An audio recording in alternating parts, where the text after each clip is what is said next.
Good morning. It is the last Sunday of February, the last day of the month of February, and it's the day after the full moon. Are we all here? We all holding up okay? So today's message is on when I asked Mary, and Mary Magdalene is the teacher and guide that worked with me, and most of the content is going to be coming from 7 or 8 quotes from the Gospels of Philip, Thomas, and Mary. And she said, what's at stake is salvation. And that sounds like, oh, heaven help me. But she's in a very light mood about it. It's just, she's concerned that we're not clear about what it takes and that we may actually be confusing ourselves. So her intention is that we get in action. So we're going to start with what some of her words were, some of what her advice is. But right now what we're going to do is we're going to begin with an opening song from our friend Ronnie.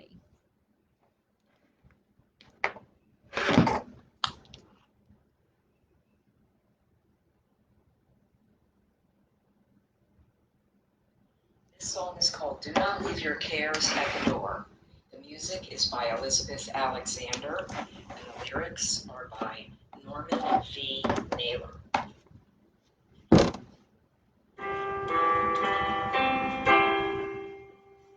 Do not leave your cares at the door.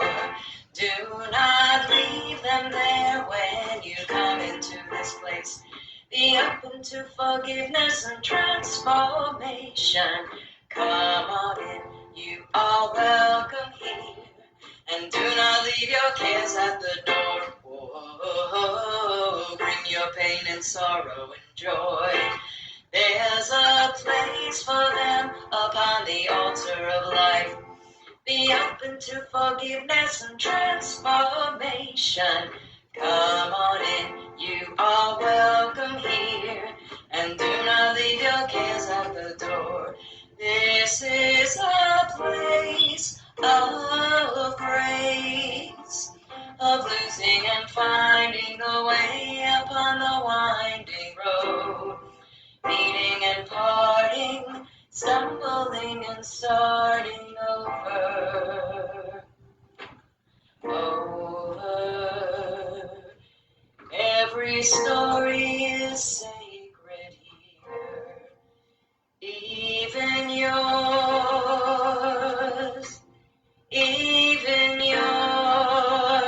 So come on in and do not leave your cares at the door. Do not leave them there when you come into this place. Be open to forgiveness and transformation. Come on in, you are welcome here. And do not leave your cares at the door. Amen, amen, amen.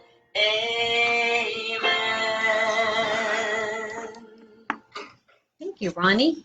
And we'll be back. So, do not leave your cares at the door. Bring them on in. A blessing. What is a blessing?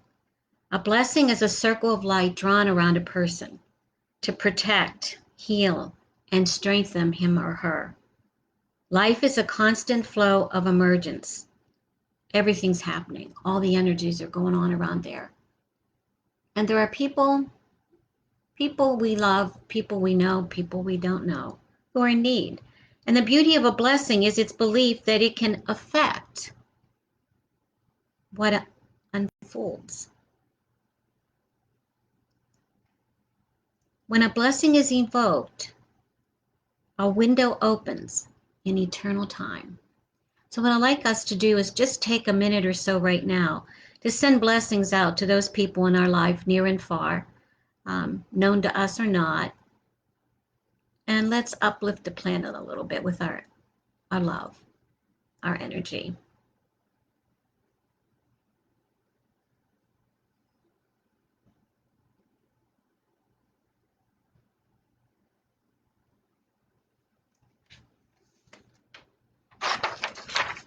Thank you.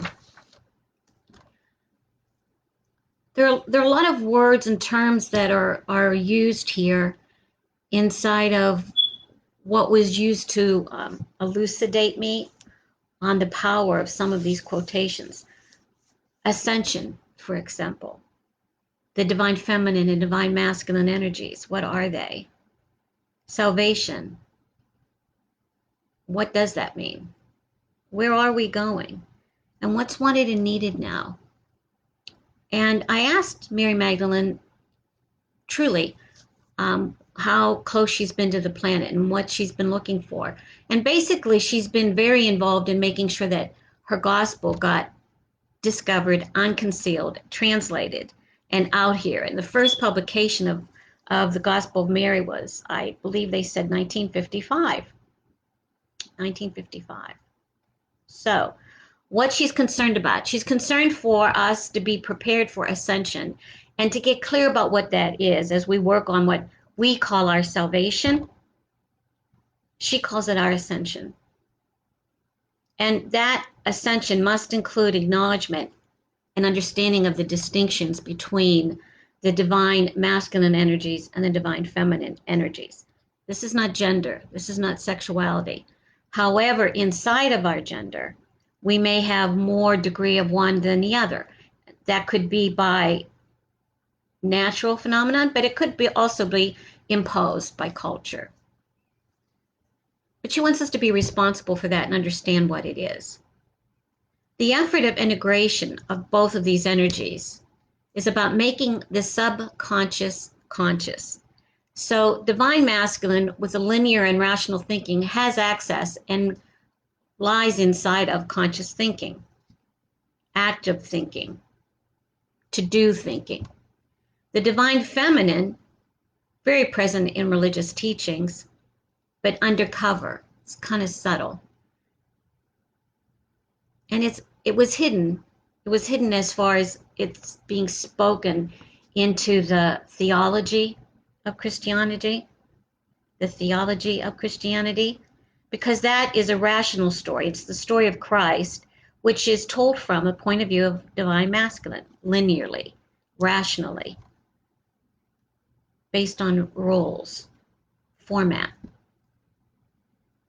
And hidden from us is the story of Mary Magdalene, the first apostle, whose part of her story was even ripped from the text, and we don't have some of those pages.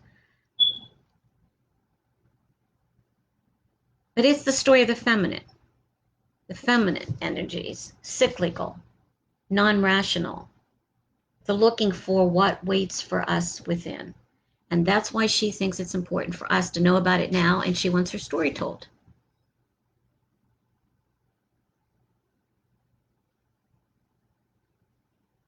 Because it comes from a very different criteria for spiritual authority, and not from outside us, folks, from inside us, coming from as a direction of who we are as a divine being to a human being. So the coming into oneness, the coming into ascension, takes the essence and qualities of both of those. Ego, soul. And it's a coming together in a sacred union. And a sacred union that was represented by the relationship of Christ and Mary, who was his consort. It's the integration of body, mind, and spirit. In the Gospel of Philip, the companion of the Son is Miriam of Magdala. The teacher loved her more than all of the disciples. He often kissed her on the mouth. Many of the threads brought down through the scriptures that make up Matthew, Luke, John, Paul are patriarchal, because in the 4th century with the Nicene Council, King Constantine, who was actually seeing, as the big shot on top of the hill, seeing all these texts come in from multiple threads of Christianity that had come to be after Christ died, were sometimes we'll call them here airy fairy. He wanted something consistent. something of ritual, something of rule. And so there is where the feminine was definitely trampled out of and not brought into anything that we now call the Bible. Now there's a metaphor called a thread, the red thread, and this is referred to in the Jewish Kabbalah and the Greek mythology, and it reflects the feminine energy. For protection, a red thread was worn on the left wrist, and the left wrist represents the feminine, and it offered protection, and it represented the aspect of our psychic being, a human psychic mindfulness that allows us to receive spirit or to know it and feel the connection. The feminine, the divine feminine, is to receive, to feel, to imagine. And for no other reason than, where does the vision take us? Where does the vision take us? And it allows us to make that connection between ego and self or higher self. Divine feminine related to out of the world, the outer world, the spirit world, versus divine masculine traits which represent being and operating in the material world.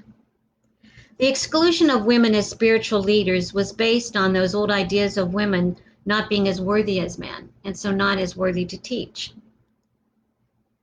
Christ's life was a demonstration of what he wanted to cause us to follow. He was here to create a pathway, says Mary. He placed her beside him to exemplify, as a woman, her talents, her wisdom, and to have her spiritual leadership be honored for all women forthwith, we thought. Forthwith until her gospel was hidden for centuries, and her words weren't made known until after 1955. And her relationship with Christ was immediately at that point in time, that 4th century event, the Council of Nicaea, was denigrated, dismissed.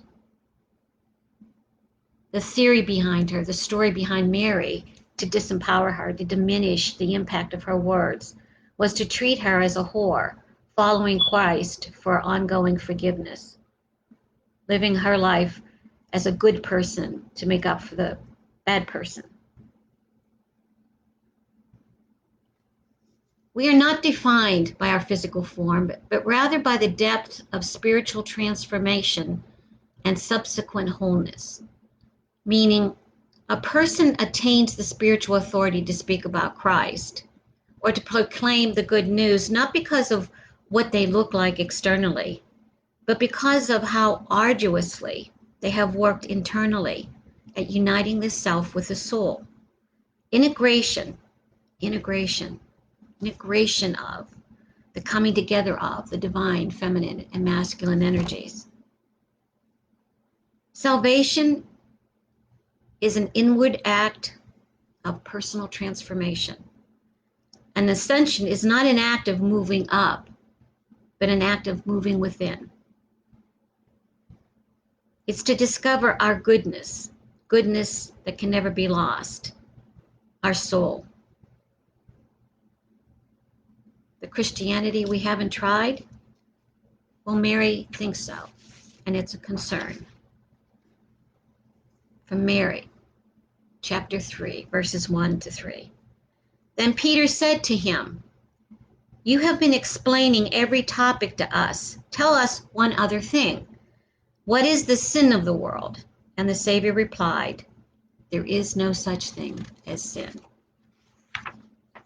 Our humanity, says Mary, considers Mary, and the books that are written on her gospel, our humanity is not intrinsically sinful or shameful. This human body is the soul's chance to be here. Our body is the vector and very much a part of what it takes to transform ourselves. It's the experience of the body that gives us the lessons to transform.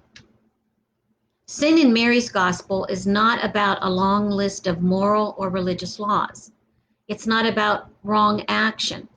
Sin is simply forgetting the truth and reality of the soul and then acting from that forgetful state.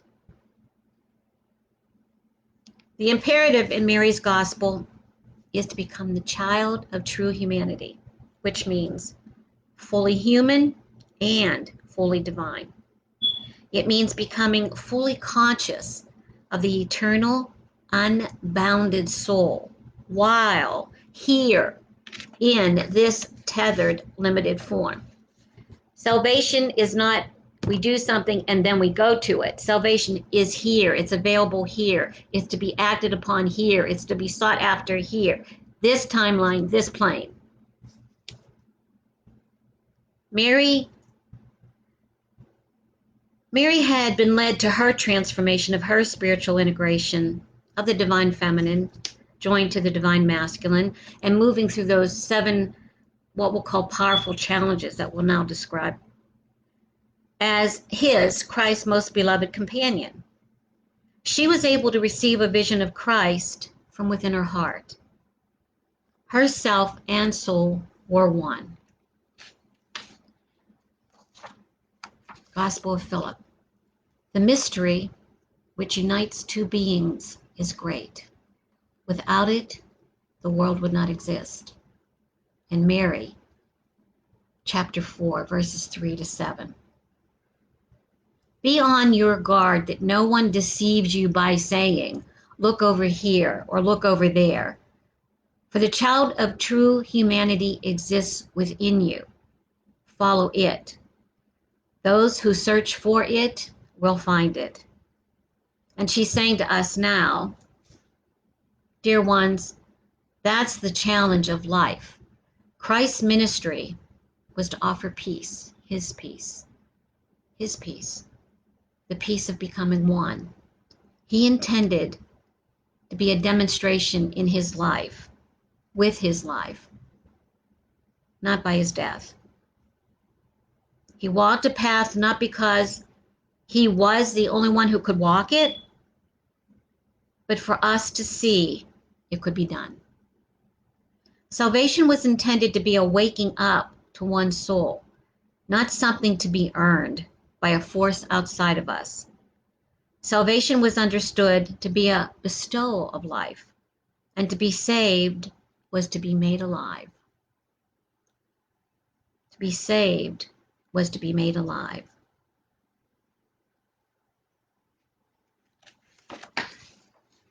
And as she quotes Christ in Mary, chapter 4, verses 8 to 10, go then, preach the gospel, preach the good news about the realm. Do not lay down any rule beyond what I determined for you, nor promulgate law like the lawgiver, or else you might be dominated by it. And so the state of affairs, the rules and the rituals have gone way beyond creating something mystical and hopeful and blessed for us to follow as we look to find the God in our lives now, as we deal with so much. And in this time, and another thing that Mary's referred to before, is that we have the opportunity to bridge in these changes, not to look for, invent, or create new ways of doing the old, but actually of promulgating a whole new symphony for life that considers all life, loves all life, operates from what uplifts humanity and not what fills the pocketbooks. Now Mary talks about the process of ascension. We need to go through what Mary calls the 7 powers that somewhat and some that kind of correlate with the 7 mortal sins. We must no longer be bound by them. Ascension is about going inward more fully into our own emotions, our own embodiment, to purify our heart. The vision that is possible, our inheritance in being human, comes from moving through these 7 spaces or climates or powers or challenges. And what they were called in her gospel were darkness, craving, ignorance, longing for death, enslavement by the physical body, false peace of the flesh, and compulsion of rage. The spiritual practice that allows us to move from ego to what Christ called kenosis, or the path of self-emptying love, where we upgrade operating from the egoic operating system, from seeing ourselves separate from others, different from others. That duality that human beings create, bad, right, wrong, good, black, white. We move from that system to the unitive consciousness of the soul. Matter ordained as the primary focus? No. We move to the soul. The blessed soul is our focus. Conscious, allowing subconscious to arise. And not to be afraid of it. Not to be numbed by it. Not to resist it. Not to resist it. Experience uplifted from that of five senses, that of just the body, just the material world, just the third dimension, is not sufficient. We need to move to the divine feminine. We need to move to the non-rational visions that are available to us through prayer and meditation. We need it all, folks. We need it all. Allowing your subconscious to arise.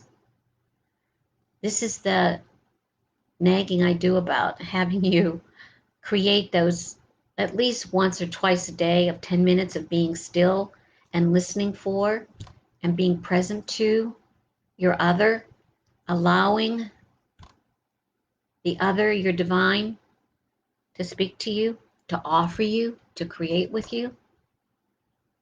You need that. We need that. It's imperative. It's imperative to follow those stones in your spiritual pathway, to be quiet, to be still, and to access that subconscious. You can only transform what you're aware of, not what you're afraid of, not what you hide from, not what you bury, only what you're aware of. Awareness. Awareness is the key. The Gospel of Philip. What you say in a body. You can say nothing outside this body. You must awaken while in this body, for everything exists in it. Resurrect in this life. Thoughts about how we face the here and now. When we take a look at this now, and as I said, this is the concerns that Mary's talking about, and those are concerns each one of us have. We each have these as light workers, about how to uplift humanity, how to transform, how to transmute the circumstances so there's something else possible. We want to look for the possibility and not just the right answer or just enough of an answer. How do we face that in the here and now, culturally, politically? The biology of homosexual and transgender beings that we fear, that we dislike, which we distrust. Legally, the rights some have and some don't. And then spiritually, where are we in our spiritual development?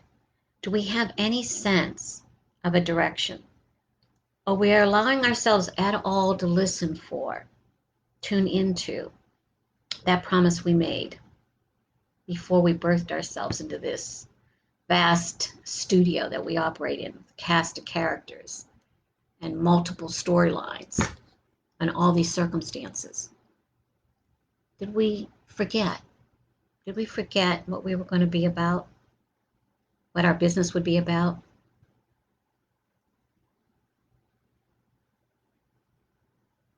the order of things, law and order, aggression that comes from fear and resistance to change.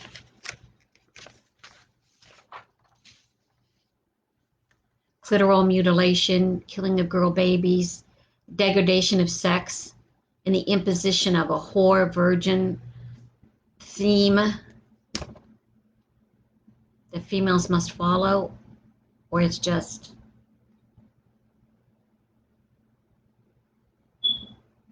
what's so in the masculine point of view for many. The divine feminine energy. Visualize, imagine, allow, surrender. Let the non-rational process of thought come up, occur. Be, just be with it. You know, let it be, just be with it. Rather than, if it doesn't suit your to-do list or fit into the occasion or ritual of life you've created, it has no value. It has no value for you. Mary Magdalene wants you to look and flip that. Flip that. Carl Jung wrote the Red Book. Here's the color red again. He discussed merging the ego and the soul. And he described what's called active imagination. Active imagination helps create pathways between what we are consciously aware of and what remains hidden in the unconscious. A meditation technique that serves as a bridge between ego, I think, therefore I am, and the personal unconscious and the collective unconscious, which includes wisdom and information that the ego may not understand and it has no use for. Active imagination. That's a powerful, powerful description of meditation. Allowing in what shows up and then letting yourself follow it. Active imagination. Go within and meet the voice that doesn't need words. The voice beneath the ego. It's interesting because one of the things that you see in a lot of the quotes that I saw from the apostles, especially Peter, who did have a problem with being angry a lot, who had a difficult time accepting the closeness of the relationship, the intimacy of the relationship between Christ and Mary, was that he finally accepted. He loved her more than the rest of us, and because he loved her more than the rest of us, there is something there for us to look for and watch for. It was his intention for us to look for it. So look for you beyond what's the obvious. Look for you to ask some questions of yourself, not painful, but like, how are you? How are you doing? Who are you being? Where are you in your spiritual development? What's wanted and needed? Is there suffering? Is there illness? Is there resistance to the circumstances of your life that keeps you out of the game of playing creator and manifester? Is there resistance? Because you're the creator and creation. You're a manifester. You have divine authority. But you got to tell the truth about what's going on and be responsible for it. Not so you prove you don't have power, but to actually access it. Access it. Stop. Stop. Be still. Be quiet. Set your intention. Make the request. By the very act, the sacred contract of free will, God can't come and impose his thoughts. But ask, and any of the divine creatures will be there to assist you in the inquiry. Ask, set your intention, and request. Request. Request transmutation of the circumstances. Request transformation of the way you're being with something. When you noticed, become aware of a pattern or a habit that destroys your liveliness. Your liveliness. Request. Request.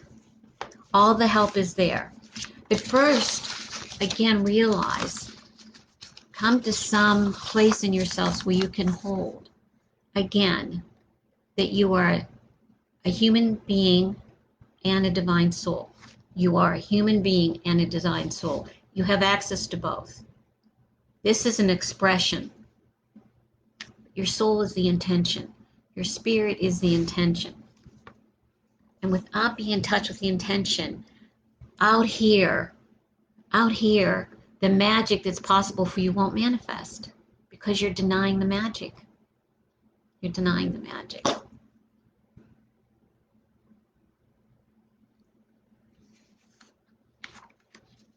Closing prayer. This is just a thought from Einstein. Albert Einstein. A human being is a part of the whole, called by us the universe. A part limited in time and space. He experiences himself, his thoughts and feelings, as something separated from the rest, a kind of optical delusion of his consciousness. This delusion is a kind of prison for us, restricting us to our personal desires and to affection for a few persons nearest to us. Our task must be to free ourselves from this prison by widening our circle of compassion to embrace all living creatures and the whole of nature in its beauty. So it's to move from the the masculine, rational, linear way of doing things to include the divine energy of compassion, embrace, allow, include. That is from Einstein. We're going to end our session with a song from Ronnie, and I want you to know I have some announcements. First, I request any offerings be sent to Sacred Journey of Life, 1318 Singer Place, Pittsburgh 15221. Your offerings help support the Facebook promotions, the website that, folks, I'm telling you, it's going up this week. And you're going to love all the information, and I'm going to love to have a way of talking to you and love a place to put these notes so you can refer to them. So it's going up. And if not by mail, PayPal. Our PayPal account is Sacred Journey of Life 2020@gmail.com. And I want to remind you that we are available to you. We are available to you for telephone consultations. And not just for a problem. You might want to just check in and say, hey, prompt me. Zoom consultations. But many retreats are still available to you. Get in action, folks. Get in action. Resurrect here, now.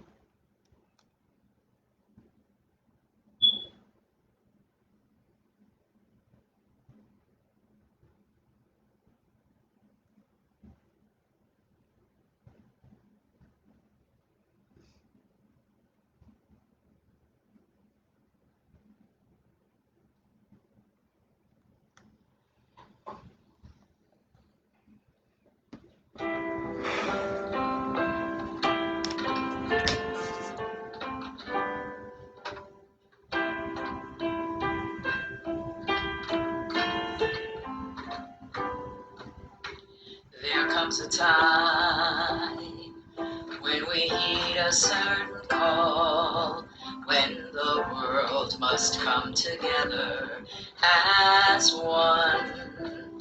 There are people dying, and it's time to lend a hand to life, the greatest gift of all.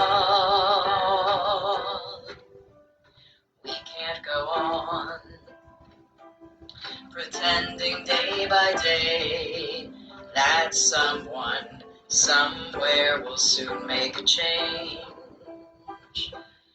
We are all a part of God's great big family.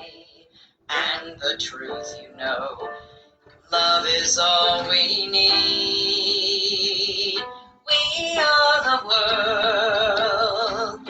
We are the children. We are the ones who make a brighter day. So let's start giving. There's a choice we're making. We're saving our own lives. It's true, we'll make a better day, just you and me.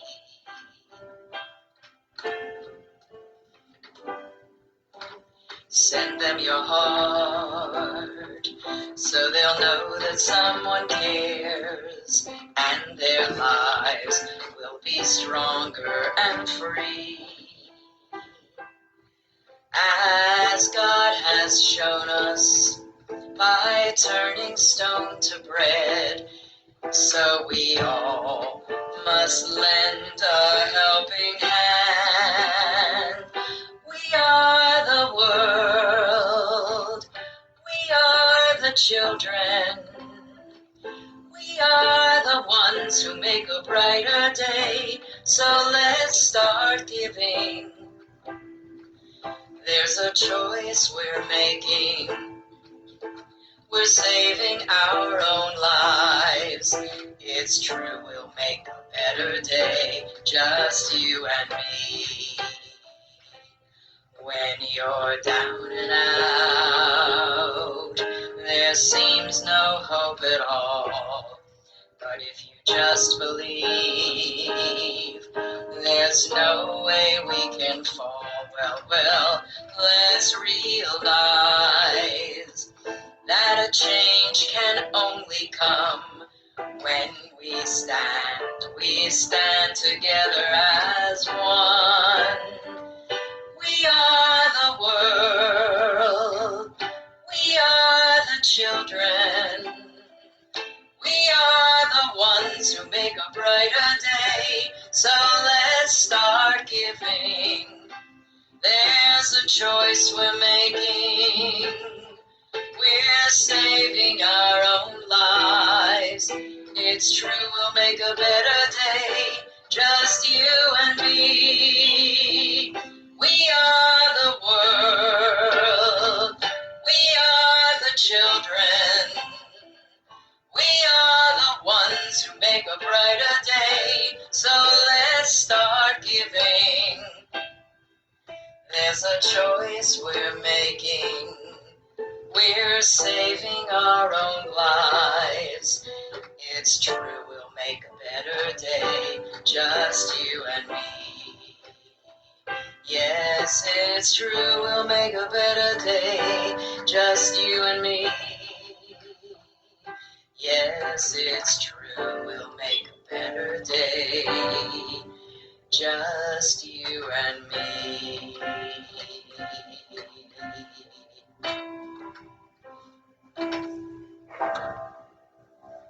We are the world. Thank you, Ronnie. Thank you. I appreciate your listening. This is Michelle Sailing. I'm going to sign off now. Guided Spiritual Director of the Sacred Journey of Life, Spiritual Center and Healing Order. Start off March great tomorrow. Start off March great. I love you. Namaste.